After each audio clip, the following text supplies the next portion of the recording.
మొట్టమొదటి factory outlet Mukunda jewellers ఈ నెల 11న సోమాజిగూడలో గొప్ప ప్రారంభం. కుకట్పల్లి, ఖమ్మం, కొత్తపేట. చంద్రబాబు నాయుడు అనుకుంటా ఉన్నాడు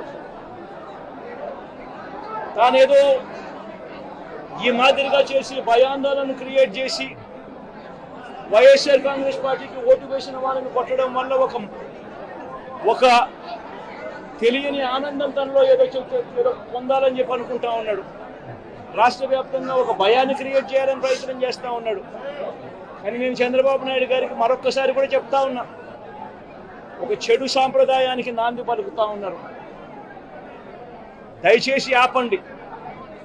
ఆపకపోతే మాత్రం ఎల్లకాలం మీరే అధికారంలో ఉండరు. అధికారం మారిన రోజున ప్రజలు చంద్రబాబు నాయుడు గారు చేస్తూ ఉన్న ఈ అన్యాయాలను చూసి శిశుపాలని పాపాలు పండినట్టుగా ఆ పాపాలు చాలా వేగంగా పండుతూ ఉన్నాయి.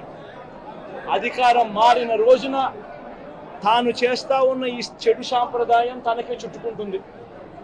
ఈరోజు దెబ్బలు తగిలినా దెబ్బలు తిన్నా ప్రతి ఒక్కరూ కూడా రేపొద్దున ఇదే మళ్ళీ అటువైపున చేసేదానికి మీరంతటి మీరే బీజం వేస్తూ ఉన్నారు. ఇది సరైన పద్ధతి కాదు. నాయకులుగా ఉన్న మనలాంటి వాళ్ళని ఇలాంటివి ప్రోత్సహించాల్సిన పని ఎప్పుడు రాకూడదు, జరగకూడదు.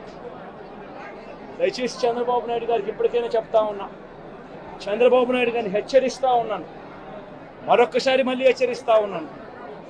ఇది కరెక్ట్ సాంప్రదాయం కాదు, దయచేసి దీన్ని ఆపమని చెప్పి. నిజంగానే ఒకసారి మీరు కూడా వెళ్ళి ఒకసారి చూడండి. ఒకసారి ఏం పాపం చేశాడు నా పిల్లోని, ఎందుకు కొట్టారు, ఏం పాపం చేశాడని కొట్టారు.